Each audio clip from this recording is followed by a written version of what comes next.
Google Chrome version 59 was released a few days ago. We don't comment on every update to Chrome because they happen all the time, but this update has some great new features for web developers that we need to dig into. Before we get into that though, this is A Brighter Web, episode number 3, brought to you by all of us at Green Melon, which includes me, Mickey Mellon, and some of my awesome coworkers and friends that you'll hear in future episodes. Our goal with this podcast is to share news, products, and ideas with you so we can all make the web a brighter place to be. These might be actual web tips, talking about strategy, WordPress plugins and UX, or it might be productivity ideas to help you get more done and free up your time to do great things. We also want to thank our sponsor, ClickHost.com. ClickHost provides top-rate web hosting at prices as low as $5 a month.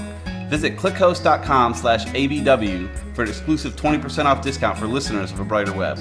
That's ClickHost, as in click, C-L-I-C-K, clickhost.com/ABW. Today we're going to talk about the great new developer features in the latest version of Google Chrome, a bit more about WordPress 4.8 that came out last week, some updates to Apple's Safari and Google Chrome coming soon that will be great for web users, and some clarification from Google regarding duplicate content on the web. Let's dig in.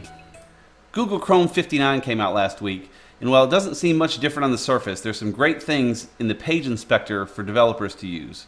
First, make sure you have the latest version of Chrome. Go to Settings, then to Help, then About Google Chrome, and it'll update, and you'll have the latest version installed automatically.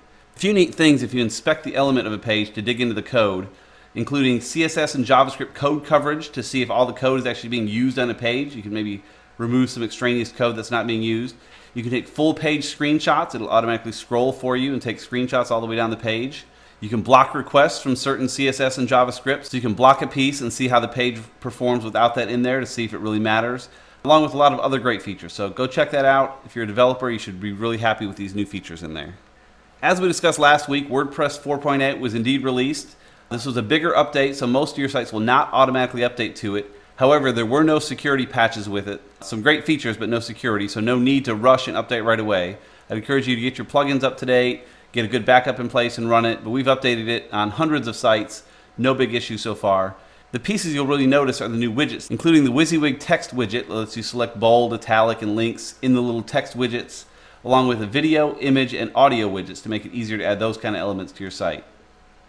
Apple Safari and Google Chrome both have new updates coming in the next few months that'll be great for web users that could be a little dangerous to us that develop sites. Both of them will be blocking additional content on websites that they don't think are in the user's best interest. Safari will be blocking autoplay videos in their High Sierra release coming in late June, and Chrome will begin to block particularly egregious ads. This is certainly a great step and really continues what they already do. Google, of course, already blocks sites that they think are malicious, and they all block pop-ups. Some are worried this could be a slippery slope, though, to blocking other ads in the future. Given that Google makes most of their revenue from ads, people are worried that they may use this to their advantage. So far, though, it seems like a good thing. Google does block some of this kind of stuff on mobile already, so having your desktop browser run that much more smoothly should be a good thing. We'll see how that evolves in the future, and if you run ads on your site, certainly keep this in mind, as Google may block those if you have ads that are particularly annoying to users. But those of you that run normal ads, some banners, or Google AdSense, you should be in good shape, at least for the foreseeable future. If you run a website, you're likely familiar with potential issues surrounding duplicate content. While there's not a penalty for duplicate content per se, if you copy content from somewhere else and use it on your site, your rankings will certainly be affected. Google's Gary Illes is very good about answering questions on Twitter about a variety of topics, and it's nice to hear from him just to get some official word from Google on whatever he has to say that day. At this point, he's clarified what duplicate content really is, and we have a link to that post in the show notes. But very simply, it's one of two things. Someone who takes a piece of content from one site and changes it slightly on their own site, or someone that takes content from a different site and puts it on their own site with different boilerplate text around it, and the header and footer and stuff, but the chunk of text is still the same. We've known Google doesn't like duplicate content for a long time, but it's nice to get clarification directly from them on what they think duplicate content is. And as we've said, it's not a penalty. Your site won't be penalized via duplicate content. The issue is they'll decide where the original content came from, and then any other pages that have that same content simply won't rank well. This can be a problem for you if your site had the original content and someone steals it from you, which is why it's important to have sitemaps and other things set up on your site to make sure Google knows as soon as you publish content so they can correctly identify you as the original author of it.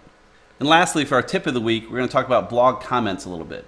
If you use Jetpack, I strongly encourage you to go into the Settings in the Discussion tab, and there's an option there that allows users to subscribe to your posts and comments and receive notifications via email.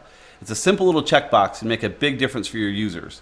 As a user on other blogs, I love seeing this checkbox, So I can go in, leave a comment, check the box, and get emailed when someone else replies and keep that discussion going. And it really benefits both parties. As a user, I love it because I can go back in and keep the conversation going without having to try to remember to check back on that site or leave it open in a tab.